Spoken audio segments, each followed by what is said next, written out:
R43/07/2025 tanggal 30 Juli 2025 atas pertimbangan persetujuan DPR RI tentang pemberian abolisi terhadap saudara Tom Lembong.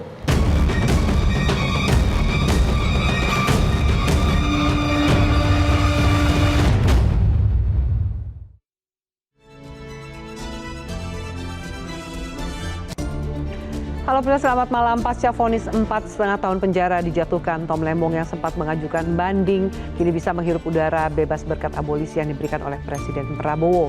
Namun hanya berselang 3 hari, Tom lewat kuasa hukumnya resmi melaporkan 3 hakim yang memvonisnya bersalah ke Mahkamah Agung dan Komisi Yudisial. Apa yang dicari Tom Lembong lewat laporan ini dan sejauh mana pemberian abolisi berdampak pada peta dan rekonsiliasi politik ke depan? Inilah top isu pada malam hari ini, cerita di balik abolisi Tom Lembong.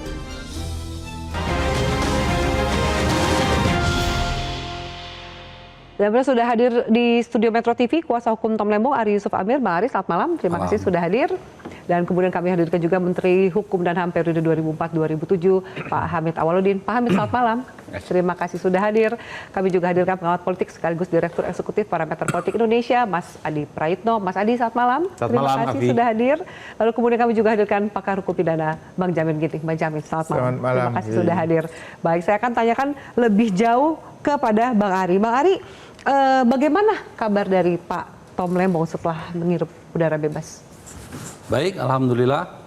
Waktu ini benar-benar digunakan oleh beliau untuk kumpul bersama keluarganya. Kebetulan beliau sudah lama tidak ketemu dengan ibunya yang sudah berusia lanjut. Kesempatan ini untuk membersamai ibunya beberapa hari ini, seperti itu. Apa ada pesan khusus dari Tom Lembong kepada Anda sebagai kuasa hukum menyampaikan suasana hatinya setelah mendapatkan abolisi, meskipun kita tahu ada proses yang hukum yang dilakukan, yaitu banding? Iya, tadi pagi kami sempat berkomunikasi dengan beliau. Beliau sebetulnya sudah tidak tahan untuk mulai melakukan berbagai hal, tapi karena sudah komitmen dengan keluarganya untuk istirahat dulu ya. Quality time dulu dengan keluarga. Iya, betul. Jadi di saat ini dimanfaatkan untuk bersama keluarga dulu. Tapi yang paling penting adalah keinginan beliau untuk tetap memperjuangkan keadilan dan kebenaran yang beliau yakini. Dan kita tahu ada proses upaya pembuktian bahwa Tom Lembong tidak bersalah, lalu kemudian ada upaya untuk banding, lalu ternyata di tengah proses hukum ini ada abolisi yang diberikan. Puaskah Tom Lembong dan Anda sebagai kuasa hukum dengan akhir dari perjuangan ini adalah abolisi yang diberikan oleh Presiden Prabowo? Ya, kita harus apresiasi abolisi ini, karena abolisi ini menurut pemahaman kita adalah koreksi negara atas proses peradilan kita yang tidak akan menemukan jalan keadilan. Banyak sekali muncul dalam proses ini kegaduhan-kegaduhan yang semua masyarakat publik mempertanyakan itu, sehingga muncullah abolisi ini. Seandainya proses peradilan kita itu fair dan betul-betul hakim-hakim ini profesional, kita tidak membutuhkan abolisi ini. Anda yakin bisa membuktikan bahwa Tom Lembong tidak bersalah? Sangat yakin. Oleh karena itu keyakinan kami tidak hanya kami saja, tapi publik juga menilainya seperti itu. Kita lihat bagaimana banyaknya guru besar, tokoh-tokoh bangsa membuatkan amicus curiae. Hampir 100 lebih itu guru besar sudah ditayangkan. Bahkan beberapa lembaga-lembaga seperti UI, ICW, dan berbagai universitas yang lainnya sudah melakukan eksaminasi untuk putusan hakim tersebut. Jadi sebetulnya ada masalah di situ sehingga munculnya abolisi ini. Bang Jamin, Anda sependapat dengan pendapat dari Bang Ari bahwa ternyata abolisi sebenarnya tidak dibutuhkan. Mungkin sebagai kuasa hukum beliau akan mengatakan bahwa bisa membuktikan kliennya Tom Lembong terbukti tidak bersalah.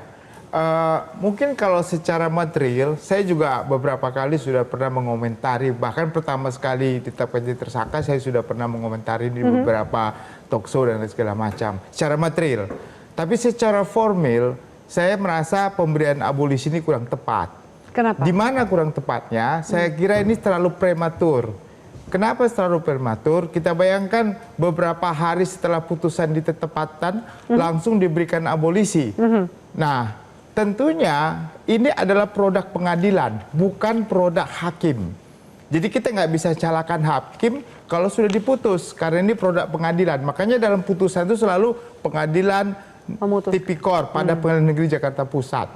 Jadi upaya hukum yang harus dilakukan ya tentunya upaya hukum yang sifatnya upaya hukum banding, kasasi atau PK. Iya. Jadi kalau abolisi yang diberikan, tentunya ini hanya untuk memberhentikan suatu proses. Tetapi mens rea-nya itu tidak, apakah dia sebagai pelaku tindak pidana tidak memiliki unsur terhadap suatu perbuatan, itu hilang semua.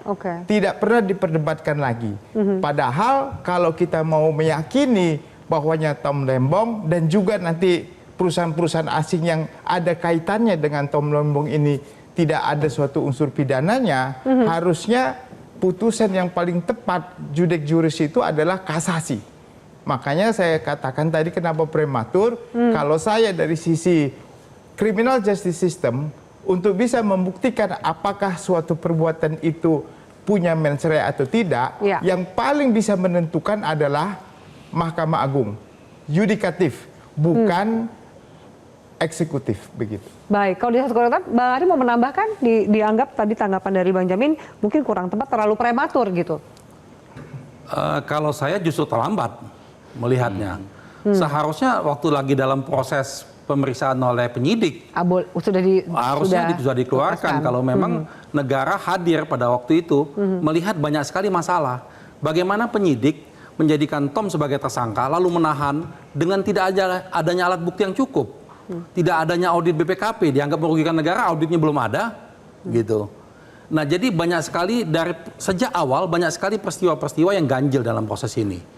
Nah, mungkin pada saat itu mungkin kita lagi sibuk urusan lain mungkin ya, mungkin baru sekarang ada kesempatan membahasnya. Nah, bagi kami yang paling penting adalah sekarang dengan abolisi ini kesempatan buat kita untuk mengevaluasi secara menyeluruh proses dari penyidikan, penuntutan hingga kepada putusan. Seperti itu. Dan itu yang dilakukan, Anda sempat juga melaporkan 3 hakim yang memvonis bersalah Tom Lembong kepada Mahkamah Agung dan juga Komisi Yudisial. Sebetulnya begini, kami ini rajin melapor, walaupun sering nggak ditanggapin. Karena tugasnya pengacara itu harus begitu. Jadi semenjak dulu kami sudah melapor ke KY, ke Mahkamah Agung, cuman belum dapat tanggapan aja. Nah, sekarang dengan sudah menjadi sorotan semua, sudah ada abolisi ini, kami menjadikan satu laporan itu, kami mengulangi tadi kami laporkan. Lebih lengkap laporan hari ini. Apa yang Anda laporkan? 3 hakim ini mengapa Anda laporkan ke KY dan MA? Kami tidak melaporkan tentang materi putusan, karena itu bukan kewenangannya KY ataupun Mahkamah Agung. Mereka independen. Anda melaporkan yang kami laporkan hakim yang tidak profesional. Hakim yang tidak profesional, hakim yang tidak imparsial, hakim yang tidak berjalan sesuai koridor yang diatur. Seperti itu. Pak Hamid, yang satu bilang prematur, yang satu bilang, waduh, terlambat malah gitu. Dan pandangan Anda seperti apa? Pertama, statement saya adalah dengan adanya abolisi ke Pak Tom, itu adalah teguran kepada proses hukum yang ada. Ya, pelaksana, aparat hukum, ini adalah tamparan sebenarnya. Sesuatu yang terjadi yang tidak benar.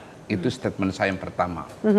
Statement saya yang kedua, bahwa yang namanya abolisi, ya, apapun proses dan sistem, begitu presiden menggunakan kewenangannya yang diberikan oleh konstitusi, maka itu menjadi absolut, ya, menjadi absolut, tidak bisa lagi kita persoalkan A, B, dan C-nya, ya. Statement saya ketiga, dari awal memang sebenarnya saya meragukan proses yang terjadi di pengadilan tentang Pak Tom. Begini, pasal 44 KUHP kan jelas mengatakan tidak boleh ada orang dipidana karena orang itu berbuat atas jabatan, ya, jabatan dan kewenangannya, kecuali kalau yang dilakukannya itu disertai dengan niat jahat. Pengadilan sudah mengatakan tidak ada niat jahatnya, kok tetap dihukum, ya kan? Nah, menurut saya ini menimbulkan kontroversi kan? Dan di sini saya berbeda pendapat dengan Pak Jamin, Mas Jamin, bahwa ya kalau dibiarkan ini sampai ke Mahkamah Agung, dengan rasa ketidakadilan rakyat itu menimbulkan kegaduhan yang berkepanjangan. Gaduh. Naik banding nggak tahu berapa bulan. Iya. Naik 3-4 bulan. Kasasi. berapa tahun. Iya. Terus pasti ada yang PK ini. Jadi bisa 1 tahun sampai 2 tahun. Ya. Bisa nggak dibayangkan kegaduhan, polemik yang terjadi di masyarakat itu semakin membesar. Iya. Akibatnya apa? Terjadi friksi sosial. Ya. Kalau terjadi friksi sosial, disitulah terjadinya ketidakkohesian sosial. Ya.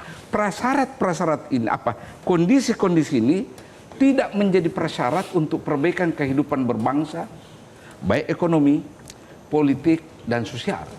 Mungkin itulah sebabnya Pertimbangan dari presiden. Pertimbangan presiden. Kan selalu ada konsep kepentingan umum di situ. Iya. Nah, itu. Jadi menurut Bapak, apakah abolisi terhadap Tom Lembong ini justru ada yang melihat bahwa ini mencederai terutama pemberantasan kasus korupsi. Menurut Anda ini mencederai rasa keadilan masyarakat atau tidak? Mencederai atau justru mengisi, memberikan rasa keadilan kepada masyarakat Memuaskan sendiri? rasa keadilan. Karena proses yang tadi itu sungguh-sungguh mencederai rasa keadilan orang. Karena secara kasat mata, bagaimana alur pikiran ya hakim yang memutuskan. Katakanlah misalnya satu contoh yang amat sederhana mencederai akal waras kita. Iya. Ya, hakim mengatakan salah satu persoalan Tom Lembong itu karena dia mengambil kebijakan yang kapitalistik, Ya. ekonomi kapitalistik. Apa urusannya ini? Kan tidak masuk di akal kan nalar kita. Nah, semua narasi, semua alur pikir yang diberikan oleh hakim dalam memutus ini itu sudah mencederai akal sehat, melukai rasa keadilan Masyarakat. Iya. Oke. Tadi sempat disampaikan juga oleh Pak Hamid bahwa ada perlu yang namanya kondusivitas. Itu juga disampaikan pada saat pengumuman pemberian abolisi kepada Tom Lembong. Mas Adi udah senyum-senyum karena tahu arahnya ini kondusivitas politik gitu. Menurut Anda, anggaplah pasca sekian hari nih diberikan abolisi, itu sudah terjawab gitu? Kondusivitas itu apakah mulai terbentuk? Rasa keadilan masyarakat itu juga mulai tercipta sesuai dengan tujuan pemberian abolisi ini? Ya, secara perlahan memang kondusivitas itu mulai agak berkurang resistensinya. Minimal tak ada lagi misalnya terkait dengan tuduhan-tuduhan bahwa aspek hukum itu jauh lebih lemah dibandingkan dengan aspek politiknya.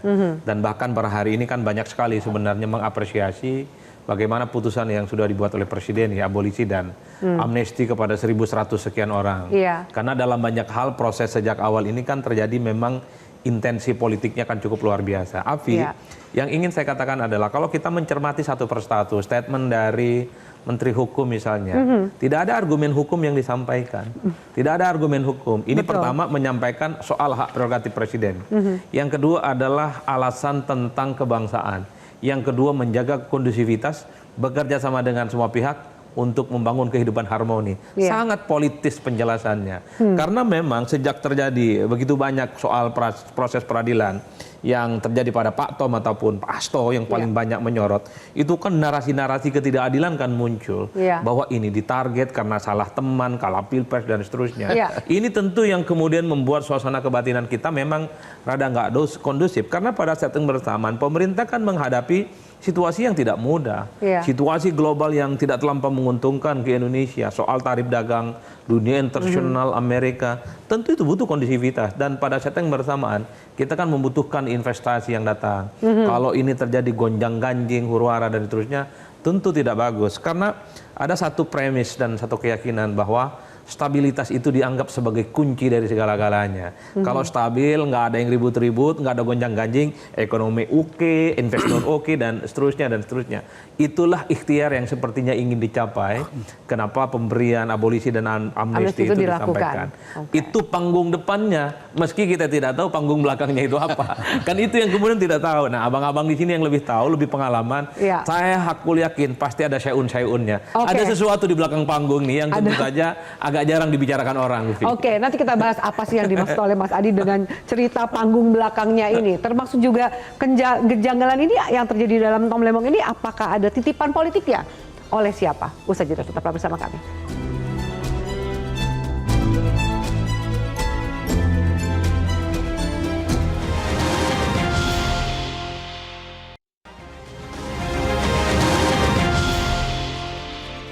surat permohonan Menteri Hukum kepada Bapak Presiden untuk pemberian amnesti dan abolisi, saya yang tanda tangan. Nah, karena itu saya ingin sampaikan pertimbangannya sekali lagi dalam pemberian abolisi ataupun amnesti itu pasti pertimbangannya demi kepentingan bangsa dan negara. Berpikirnya tentang NKRI.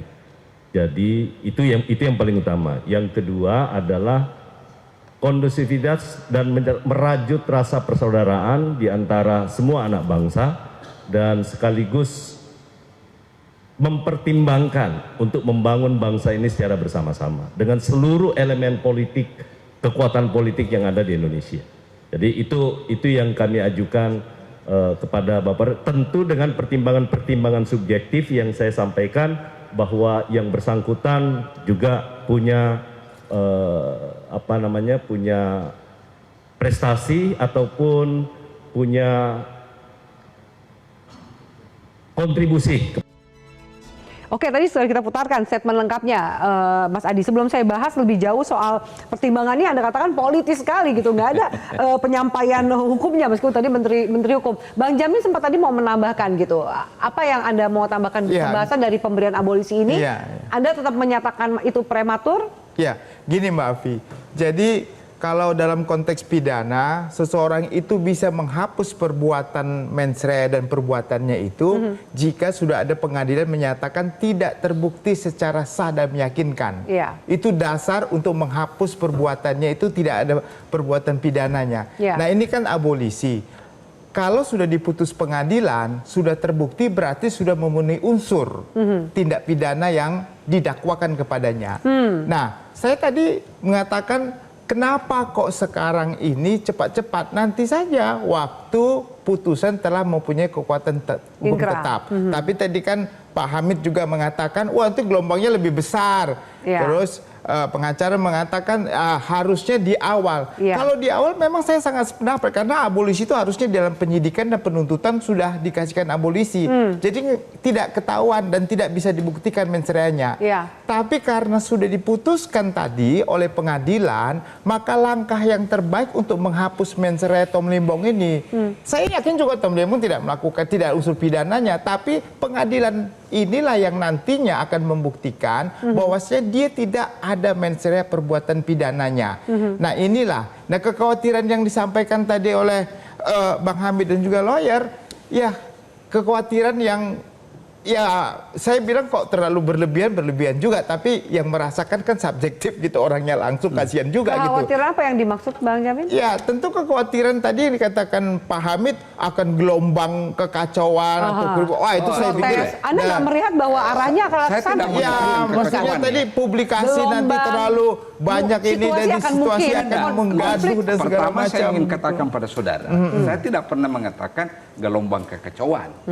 Akan terjadi diskursus perdebatan sengit yang bisa menyita energi waktu bangsa ini, sementara di satu sisi kita butuh fokus kondusivitas untuk kondusivitas dan kohesi yang bagus. Itu konteksnya.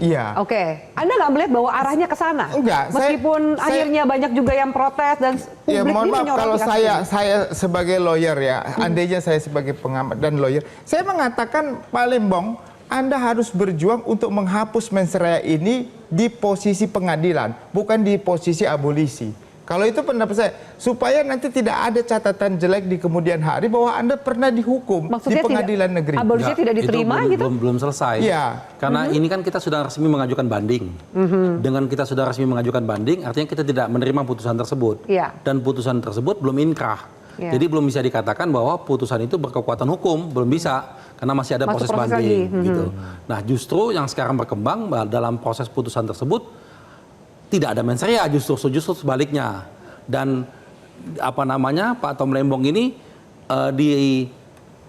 dianggap bahwa sudah menang, kami merasa diri kami sudah menang. Ketika tidak ditemukan mens rea itu. Karena kami dalam proses pengadilan itu karena terbuka untuk umum, masyarakat melihat langsung. Sedangkan tadi kalau bicara formalitas putusan, nah disinilah kami ingin membahas bahwa banyak masalah dalam putusan tersebut. Nah, kenapa bisa jadi masalah? Kenapa hakimnya seperti itu? Itulah yang perlu mungkin nanti kita kupas satu-satu. Ada apa di balik semua itu? Urusan laporan ini juga salah satunya adalah untuk mengupas itu, membuka itu. Bang Hamid, kenapa kemudian kalau kalau anggaplah Anda setuju bahwa kenapa nggak dari awal gitu? Kenapa Presiden juga tidak melihat apapun pertimbangan yang dipertimbangkan oleh Presiden hari ini dan memberikan abolisi? Kenapa nggak dari awal? Ya saya kira begini ya, Presiden awalnya ini ya, saya kira menganggap aja ini adalah hal biasa terjadi.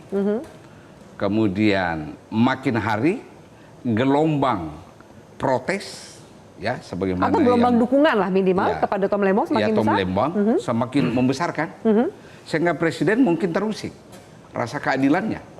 Oh mungkin ada sesuatu yang terjadi. Kok ada kasus seperti ini? Semua elemen bangsa ikut berteriak kan? Perguruan tinggi, para ahli, sebagaimana yang Mas katakan tadi, Amikus Kurai datang dari berbagai kalangan.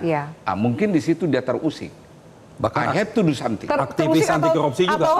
Aktivis anti korupsi. Exactly. Iya. Aktivis anti korupsi juga ikut bersuara mendukung tentang kita. Padahal ini kasus korupsi padahal. Ya, Presiden itu menyahutinya dengan cara bahwa saya ingin buktikan, saya punya hak konstitusional, saya mengikuti cara berpikir Anda tentang proses keadilan. Dan saya ingin puaskan rasa keadilan Anda. Mungkin itu ya, mungkin. Kita kan nggak pernah berhubungan ini. Perlukah kemudian juga memeriksa kejaksaan dan hakim? Wah, ini tugasnya beliau yang mengajukan. Karena abolisi, kalau kemudian konsepnya adalah katakan bahwa ada sesuatu, Presiden terganggu, perlukah kemudian ini dikelirkan, diperiksa kembali jaksa dan para hakim? Iya, jangan lupa Tom Lembong sudah di penjara selama 9 bulan. Itu supaya jangan jadi sia-sia.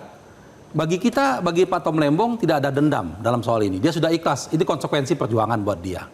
Tetapi yang kita hindari adalah muncul Tom Lembong lainnya dengan sistem peradilan kita ini. Jadi momentum ini sebetulnya bisa kita gunakan kesempatan kita untuk mereformasi total sistem penyidikan kita, sistem peradilan kita yang bermasalah. Jadi kalau selama ini hakim ditangkap karena kasus suap, ini hakim dipermasalahkan karena kasus ditekan misalnya, atau apa gitu kan, atau ketidakproporsionalannya gitu. Kan ini kan mudah dinilai. Tadi yang Pak Hamid katakan, dari mana hakim muncul kalimat ekonomi kapitalis, bisa dibuka itu persidangannya. Ada nggak dalam persidangan itu membahas tentang ekonomi kapitalis gitu. Sehingga ke depan dengan gaji-gaji hakim yang sudah semakin tinggi, semakin naik, harus dipertanggungjawabkan profesionalitasnya. Jadi hakim tidak perlu lagi takut ada tekanan, tidak perlu lagi ada khawatiran atau apa-apa. Dia betul-betul fokus menangani kasus dengan cara yang profesional. Itu harapan kita. Itu yang menjadi tujuan laporan dan upaya-upaya yang saat ini dilakukan. Pak Hamid, saya kembali ke Anda. Kalau kemudian tadi sama-sama kita dengarkan statement dari Menteri Hukum, apa tanggapan Anda mendengarkan statement beliau yang sempat disampaikan oleh Mas Adi bahwa seperti pertimbangannya memang unsurnya beratnya lebih ke politik daripada ke permasalahan hukum? Ekspektasi saya, pemerintah melalui Menteri Hukum atau siapapun yang diberi kewenangan mengelaborasi itu definisi kepentingan umum persatuan bangsa, sehingga orang tidak terlampau curiga ada apa di baliknya ini. Ya, itu satu. Yang kedua, ada baiknya memang pemerintah menjelaskan kepada rakyat ya dasar-dasar hukum dari semua ini, supaya jelas dasar konstitusinya ini, kemudian undang-undang lanjutannya di mana, supaya komprehensif penerimaan orang. Kalau yang saya saksikan tadi itu terlampau bersifat umum penjelasannya, ya kepentingan umum demi persatuan bangsa. Membangun bangsa dengan semua elemen politik, kurang lebih seperti itu. Itu yang harus dielaborasi. Apa unsur-unsurnya apa? Biar kita semua ini bisa melihat. Tidak karena ada misalnya menduga-duga apa tadi Mas Adi bilang itu. Misalnya sekarang saya, Mas Ginting sebagai orang independen, beliau ya. Kita kan ini hanya menebak jalan pikirannya pemerintah. Kenapa dia lakukan dari itu? kata-kata yang disampaikan gitu ya? Disampaikan. Baik, Mas Adi, silakan. Apa kemudian dari statement itu, mengapa apa yang perlu sebenarnya ditegaskan oleh Menteri Hukum ketika memang tujuannya untuk rekonsiliasi nasional, kondusivitas dan lain-lain, sementara ada bacaan-bacaan yang lain kan? Ya memang secara normatif kalau kita mendengarkan statement dari Menteri Hukum satu persatu ya, kan setidaknya ada sekitar 40.000 katanya yang diusulkan sebenarnya kepada Presiden untuk mendapatkan amnesti dan abolisi. Cuman tahun ini yang dianggap sesuai dengan syarat dan memenuhi unsur itu ada 1.117. Itu adalah penjelasan-penjelasan yang sifatnya normatif. Apalagi dikaitkan dengan presiden-presiden terdahulu, memang hampir semua presiden kan memberikan amnesti, ada abolisi dan seterusnya. Yang menjadi agak ramai itu mungkin ini the one and only, baru pemerintahan kali ini di mana abolisi dan amnesti itu terjadi pada urusan tipikor, tindak pidana korupsi. Ya. Kalau yang lainnya biasanya nih soal hate speech, kemudian undang-undang ITE, kemudian dianggap menghina kepala negara, kemudian makar, provokasi tanpa bersenjata dan seterusnya. Itulah yang kemudian perdebatan-perdebatan umum. Tapi saya tidak pernah mendengar penjelasan secara hukum memang, secara explicitly yang disampaikan oleh Kementerian Hukum. Yang ada adalah soal kondusivitas, kerjasama dengan elemen dan seterusnya. Jadinya saya pun juga ikut menduga-duga, jangan-jangan inilah yang terjadi sesaat setelah ada amnesti, tiba-tiba PDIP menyatakan memberikan dukungan total kepada pemerintah. Betul. Padahal kalau mau jujur sebenarnya, tanpa ada amnesti sekalipun, sikap politik PDIP sejak awal, sejak Prabowo Subianto dilantik 20 Oktober 2024, menyetujui semua hal yang dilakukan oleh pemerintah. Kenaikan PPN 12%, soal makan bergizi gratis, sekolah rakyat, subsidi, semuanya totally. Jadi momentum itulah yang kemudian ditafsirkan. Ada sesuatu yang ingin diredam. Ada sesuatu yang sebenarnya ingin ini diakhiri soal spekulasinya. Karena Afi, kalau tanpa amnesti sama abolisi ini, saya termasuk yang aku yakin ini akan terjadi snowball bahwa pemerintah hari ini secara perlahan juga disasar. Di mana rakyat serang mencari keadilan, ada kriminalisasi, tidak ada mens rea, tapi kok ini tidak menjadi intensi dari pemerintah. Jadi suara ini sepertinya sampai pada ring 1 dan ring istana. Sehingga muncullah apa yang disebut dengan subjektivitas seorang presiden, lahirlah apa yang disebut dengan abolisi. Itu dugaan saya. Karena kan ini subjektivitas, hak prerogatif dong, yang tidak bisa diganggu-gugat dan dimiliki oleh setiap presiden. Dan per hari ini saya kira kegaduhannya agak sedikit berkurang memang. Tapi kemudian menyambung tadi statement Mas Adi gitu ya, kalau PDIP dari awal memang sudah menyatakan, tapi dengan pemberian abolisi kepada Tom Lembong, apa langsung otomatis anak abah ini mendukung pemerintah? Usai jeda, tetaplah bersama kami.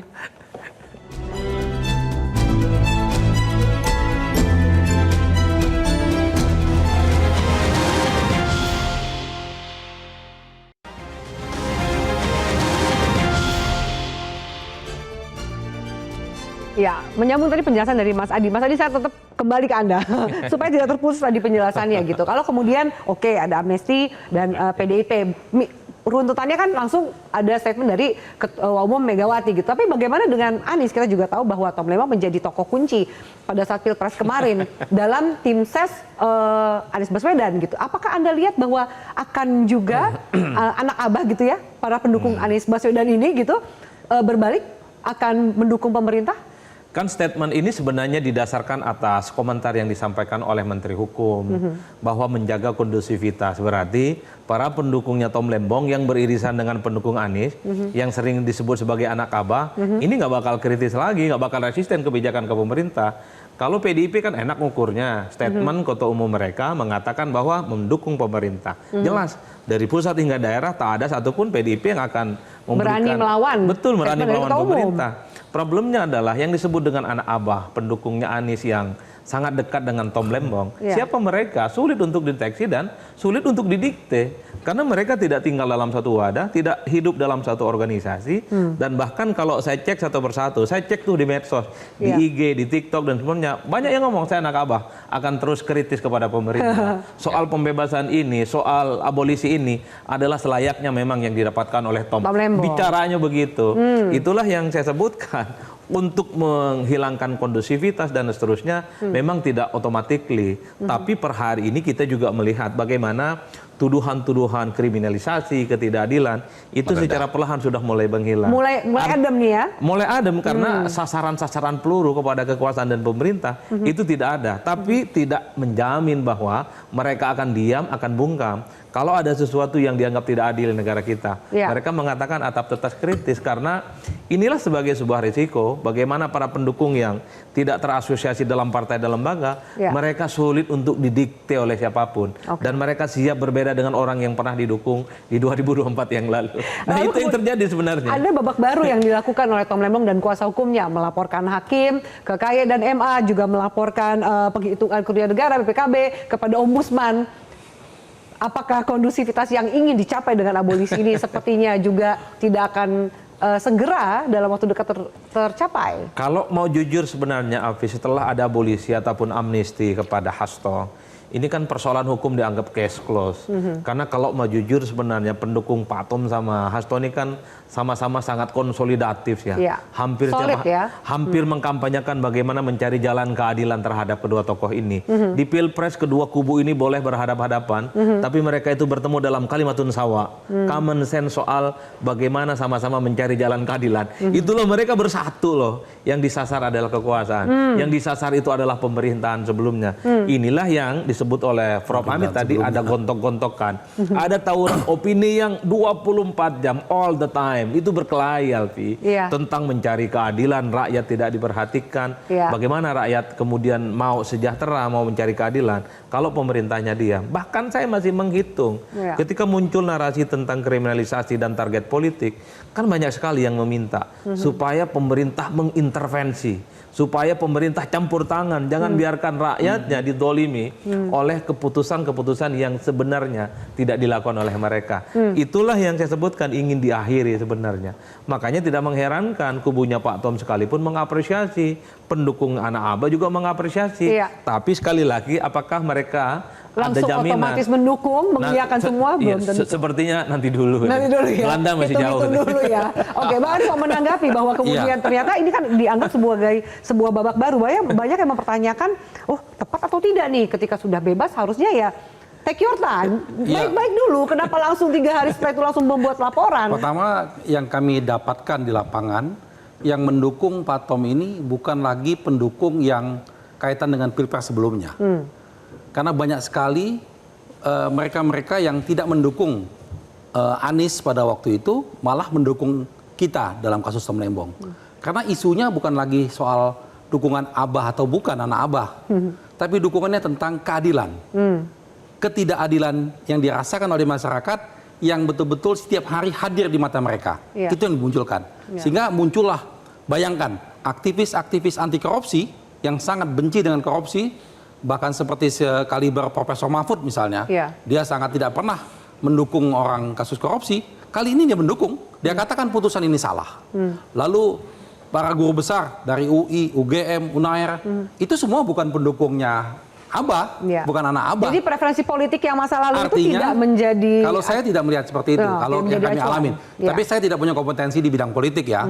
Tapi yang kami alamin adalah, oh Pak, saya dulu pendukungnya Pak Prabowo, tapi kami sekarang mendukung Tom Lembong karena kami merasakan ada yang tidak adil di sini. Oh. Karena kenapa? Kasus Tom Lembong ini bukan tidak mungkin terjadi kepada mereka, terjadi kepada semua, termasuk semua kita juga.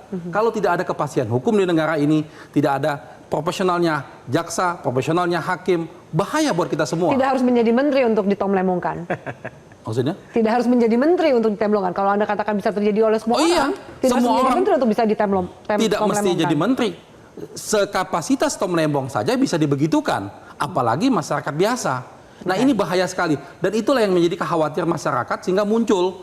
Jadi ini kan betul-betul murni dari bawah, nggak ada yang menggerakkan. Dan mereka tidak di bawah wadah. Kebetulan saja Tom Lembong itu sahabatnya Anies, sehingga Ya. Anies membantu di sana, memberikan support kepada Tom Lembong. Tapi selain daripada situ, banyak sekali tokoh-tokoh yang tidak terlibat dalam politik kemarin ikut juga mendukung Tom Lembong. Oke, tapi ini juga satu sisi ada gen politik untuk Anies sendiri nggak, Mas Adi? Nggak ada sih. Nggak ada. Support. Yang tampak itu adalah soal kesetiaan persahabatan. Karena Anies itu dalam setiap peradilan sepertinya selalu hadir. Dan memang kelompok-kelompok aktivis pegiat demokrasi dan pegiat HAM, termasuk juga aktivis-aktivis hukum, juga sering hadir dalam proses peradilannya Pak Tom. Banyak juga yang hadir ke proses peradilannya Pak Hasto ya. Karena bagi mereka intensi politiknya itu terlampau kuat meski di fakta persidangan misalnya sudah divonis dan seterusnya. Tapi memang ini sudah menjadi common sense di kalangan aktivis bahwa ada proses-proses yang dianggap tidak lumrah, dianggap tidak terlampau tidak sesuai dengan koridor-koridor. Wajar kalau kemudian kelompok-kelompok aktivis yang sebenarnya apolitis, betul kata Bang Ari, kelompok-kelompok aktivis yang nggak ada hubungannya dengan pilpres, nggak ada hubungannya dengan politik, kemarin juga memplototin bahwa ini adalah persoalan yang cukup serius. Kenapa kemudian saya mengait-ngaitkan ini soal residu 2024? Tentu karena statement Menteri Hukum, soal rekonsiliasi, kehidupan harmoni, tidak ada faksionalisasi, kerjasama politik. Kan sesederhana itu saja. Artinya apa? Tentu harapan terbesarnya ada pidato politik misalnya yang disampaikan oleh Pak Tom ataupun Pak Anies. Wahai para teman-teman yang dulu bersama dengan kita di pilkada ataupun di pilpres, sebisa mungkin mari kita guyup. Tapi tidak ada loh. Nggak ada, karena memang tidak bisa diukur siapa para pendukungnya. Tapi kalau kita melihat pembicaraan medsos, kemudian statement-statement di berbagai kanal-kanal media sosial, saya kira memang mostly terasosiasi memang mereka yang dulu menjadi bagian dari pendukung Anies adalah mereka yang juga memberikan dukungan secara moral politik kepada Pak Tom Lembong. Begitupun ketika yang muncul para pendukungnya Hasto adalah mereka yang terkonfirmasi pendukungnya PDIP dan pendukung Ganjar. Itu kan untuk memudahkan bagaimana irisan para pendukung yang muncul.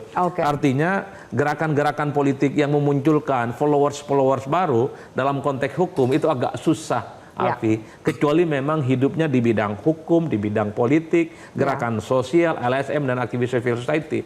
Kelompok-kelompok yang semacam ini, civil society, mereka nggak pandang bulu mau jenis kelaminnya apa, kalau diperlakukan tidak adil, diskriminatif, akan hadir di situ. Akan disupport. Kan kelompok aktivis ini bukan hanya soal Tom, bukan hanya Hasto, tapi dalam kasus undang-undang ITE, penghinaan terhadap kepala negara juga hadir mereka.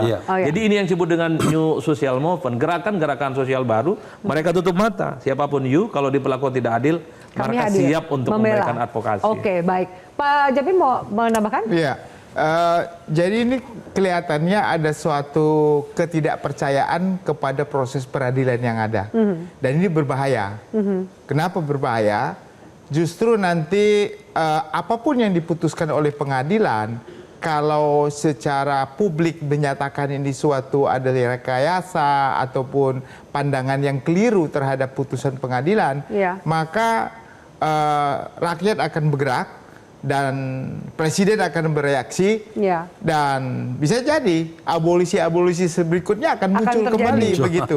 Nah, ini bagaimana justru menyingkapi hal ini supaya baik dari judikatif, dalam hal ini Ketua Mahkamah Agung, harus merespon ini sebagai suatu hal yang harus awareness-nya cukup kental gitu. Dari sekarang dia harus berpikir keras supaya jangan sampai nanti Presiden menggunakan abolisi-abolisi berikutnya karena ketidakpercayaan publik terhadap sistem peradilan yang ada. Bukan hanya sistem peradilan yang ada, tetapi sistem penyelidikan dan penyidikan. Jadi proses hukum dari di tingkat awal yang kepolisian dan juga di tingkat kejaksaan. Begitu. Jadi ini suatu warning saya kira supaya kita memperbaikilah sistem pengadilan kita supaya ibaratnya kalau ini memang kasus politik harus dikesampingkan, harus lihat hukumnya, bukan lihat politiknya.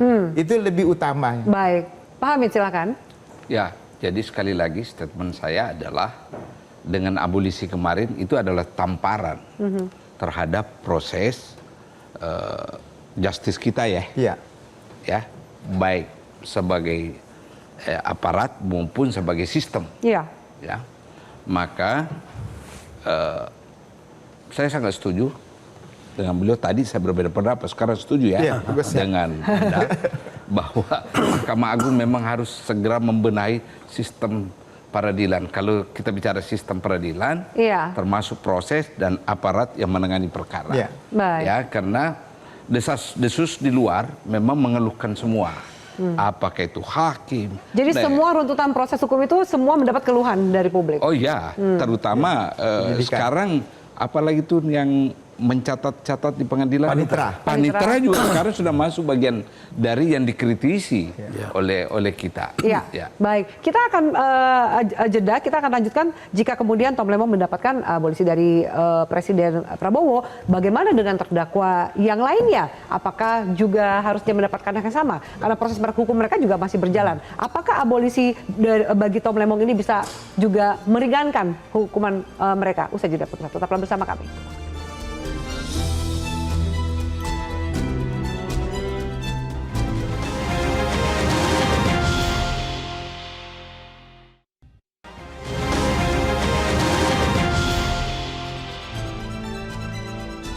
Baik, pemirsa, kami lanjutkan. Bang Jamin, saya akan kembali ke Anda. Jika Tom Lembong bisa menghirup udara bebas dengan mendapatkan abolisi dari Presiden. Tapi kita tahu juga ada terdakwa-terdakwa lainnya. Apakah mereka bisa mendapatkan kesempatan yang sama? Atau mungkin abolisi yang diterima Tom Lembong ini bisa membantu meringankan hukuman mereka? Iya, dalam konteks pidana kita ada disebut sebagai turut serta melakukan suatu perbuatan ya. Jadi medadader, don't play hard seperti begitu. Nah, kalau bagian dari penyerta tadi melakukan suatu perbuatan yang hampir sama atau bersama-sama dengan Tom Lembong, berarti kualitas perbuatannya hampir mirip. Dan ini harus mendapatkan keuntungan, artinya dia juga harus diperlakukan sama tentunya dengan apa yang dilakukan oleh Tom Lembong. Tapi kembali lagi tadi dikatakan karena ini subjektivitas dari seorang presiden, jadi agak sulit kita bisa mengatakan dan meminta presiden. Kita cuma bisa menghimbau. Dalam konteks hukum kita katakan bahwa setelah Tom Lembong mendapatkan abolisi, tentunya yang lain juga harusnya mendapatkan keringanan paling tidak terhadap hukumannya. Bahkan abolisi juga. Kalau seandainya presiden kita mau melihat ini sebagai suatu hal yang perlu diberikan abolisi. Kembali lagi ke masalah subjektivitas. Tapi kalau dalam hukum, seseorang yang sudah dinyatakan tidak bersalah atau seseorang dinyatakan bebas karena tidak terbukti perbuatan pidananya, maka orang yang bersama-sama dengan dia yang mempunyai kualitas yang sama, selayaknya harus dibebaskan juga. Jadi harusnya mereka juga mendapatkan vonis bebas. Ya, kalau mempunyai kualitas yang sama, kecuali kalau mempunyai kualitas perbuatan yang berbeda, maka hukumannya itu tergantung jenis perbuatannya masing-masing. Yang dilakukan masing-masing. Begitu dilakukan masing-masing. Dan jadi saya kira harus dilihat konteksnya apakah ini perbuatan yang sama. Lagi saya kasih contoh, ada beberapa perusahaan selain Tom Lembong ini ada 9 dan 1 PP kalau nggak salah. Ya. Nah, jadi perusahaan ini apakah kaitannya dengan Tom Lembong? Kalau perusahaan ini mendapatkan perintah dari Tom Lembong, perintah yang benar dong. Berarti perintah yang benar melaksanakan juga benar. Berarti perintah benar dilakukan yang benar, nggak ada yang salah tentunya begitu. Karena perbuatan perintah itu perintah yang benar, bukan perintah yang salah. Jadi dia melakukan perbuatan yang benar. Jadi dia harusnya bebas juga. Menurut Anda harusnya vonis bebas. Bang Ari, silakan. Kan begini, Tom Lembong itu dituduh memperkaya orang lain. Dalam hal ini korporasi. Sekarang kasus memperkaya orang lain itu tidak ada. Kan logika hukumnya begitu. Kalau sudah kasusnya tidak ada, berarti orang yang diperkaya juga tidak ada. Begitu. Nah, seandainya ada evaluasi total terhadap hakim-hakim yang memeriksa perkara ini, maka hakim-hakim yang memeriksa perkara yang lain ini akan bersifat profesional. Tanpa tekanan, tanpa titipan, tanpa ada rasa takut, dia akan putus sesuai dengan fakta hukum. Maka kami yakin mereka yang swasta-swasta itu juga harus dibebaskan. Harusnya bebas. Dibebaskan, bukan dikurangin hukumnya, tapi dibebaskan. Karena memang dari awal tidak ada perkara. Mereka keuntungannya wajar, prosesnya benar, dan tidak ada yang rugi sebetulnya. Jadi untuk apa mereka dihukum? Justru saat ini jaksa dalam hal ini harus minta maaf kepada mereka. Karena mereka sudah ditahan sekian lama tanpa dasar yang jelas. Tapi jika ternyata vonisnya tidak bebas? Nah itu berarti masalah kita belum selesai. Masalah hukum di negara kita ini belum selesai. Ini hanya masalah Tom Lembong yang baru dibereskan. Tapi masalah hukum di negara kita adalah penuntasan, perbaikan. Makanya itu tadi kami selalu mengulang-ulangi. Bagaimana evaluasi terhadap jaksa penyidik, evaluasi terhadap jaksa penuntut, evaluasi kepada hakim pemeriksa. Jadi kita tidak akan menyalahkan lembaganya. Lembaganya kita yakin tetap baik, tetap bagus ya. Tapi oknum-oknum yang di sana yang menjalankan perintah dengan kacamata kuda tanpa melihat fakta, itu yang berbahaya dan harus dievaluasi. Tujuannya apa ke depan? Tujuannya ke depan ketika nanti ada jaksa atau hakim mendapat titipan dari pimpinannya, oh dia nggak mau lagi. Kasus Nanti Tom Lembong ini titipan menurut Anda? kami meyakini itu. Sudah tahu kira-kira titipannya dari mana? Nah itu tugasnya politisi yang menyamar itu. Kalau kami tugasnya secara hukum saja. Oke, Tapi kami bisa baik. menjelaskan satu persatu. Kenapa bisa dikatakan titipan? Ini keganjilannya 1, 2, 3, 4. Ya. Dan itulah kami mendorong sekarang buat laporan supaya ini di follow upin Baik. oleh lembaga-lembaga itu untuk supaya muncul tuh siapa tokoh di balik itu. Baik. Pak Hamid, saya ke Anda. Bagaimana kemudian ke depan pejabat ini harus membuat keputusan? Kalau kemudian kita bahasnya jika pendekatannya adalah kerugian gini ya. negara. Ini yang saya selalu kritisi, terutama penyidik ya. Ya, hati-hati dalam menetapkan seorang tersangka karena dia pejabat. Iya. Pada umumnya itu berfokusnya kepada penyalahgunaan kekuasaan wewenang. Iya. Ya. Tapi dia lupa bahwa ada hukum lain yang bernama hukum administrasi negara. Iya. Yang jelas mendalilkan bahwa tiap jabatan itu memiliki kewenangan. Hak diskresi. Ya, Iya. diskresi. Nah, ini yang harus kita kritisi. Jangan semua diskresi, jangan semua implementasi dari kewenangan seorang pejabat itu dianggap penyalahgunaan. Hati-hati. Karena tidak mungkin ada jabatan tanpa kewenangan. Nanti kalau caranya seperti belakangan ini, setiap pejabat yang menggunakan kewenangannya ya. itu dianggap misuse power, tidak jalan negeri kita ini. Tidak ada pejabat yang mau mengambil keputusan. Itu bahaya sekali. Bagaimana pejabat harus membuat keputusan sekarang? Mereka mungkin masih takut-takut nih bahwa kemudian jangan-jangan bisa faktanya jadi seperti- tabungan di kemudian hari. Contoh, Api, kenapa banyak siar di seluruh kementerian? Sisa anggaran. Karena Pejabat takut mengambil keputusan. Oke. Itu. Baik. Ini pelajaran bagi penyidik. Jangan sembarang ya mengambil orang hanya karena orang itu pejabat dan mengambil kebijakan. Ya. Harus diuji betul kebijakan ini dan jangan. Kerugian negara seperti apa yang dilakukan atas Kedua, dasar itu? jangan ukuran sekarang dipakai untuk menguji kewenangan yang diambil 5 tahun yang Masa lalu. lampau. Berbeda. Oke. Berbeda situasinya. Keadaan beda. Baik. Itu telaah kritis saya, sikap kritis saya terhadap proses penegakan hukum kita Ya. yang berkaitan dengan pejabat. Baik. Satu kesalahan, ini koreksi ya buat kita semua juga dalam tindak pidana korupsi.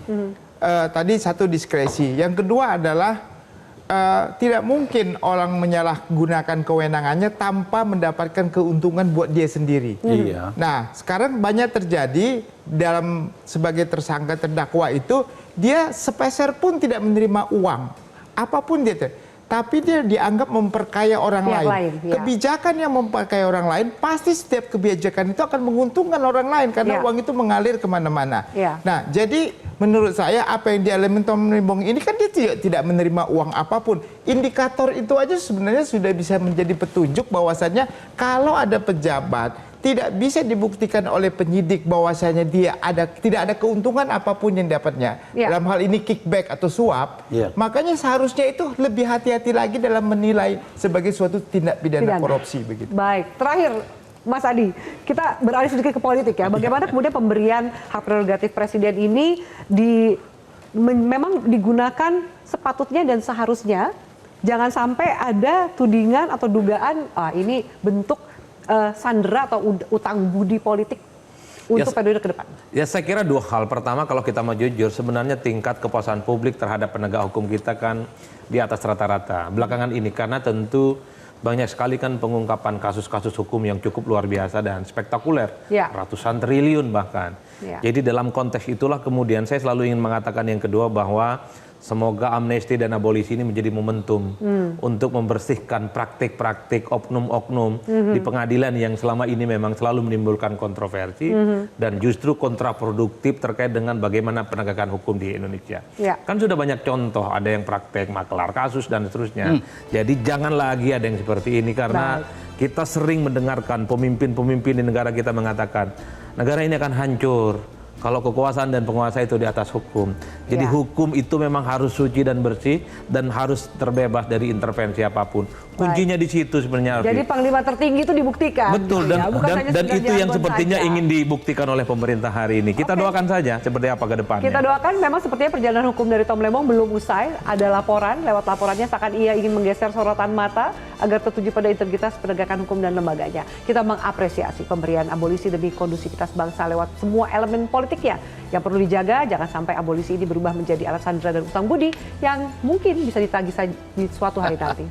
Saya Tini Mark undur diri. Selamat malam, sampai jumpa. Metro TV. Jelajahi cara baru mendapatkan informasi. Download Metro TV Extend sekarang.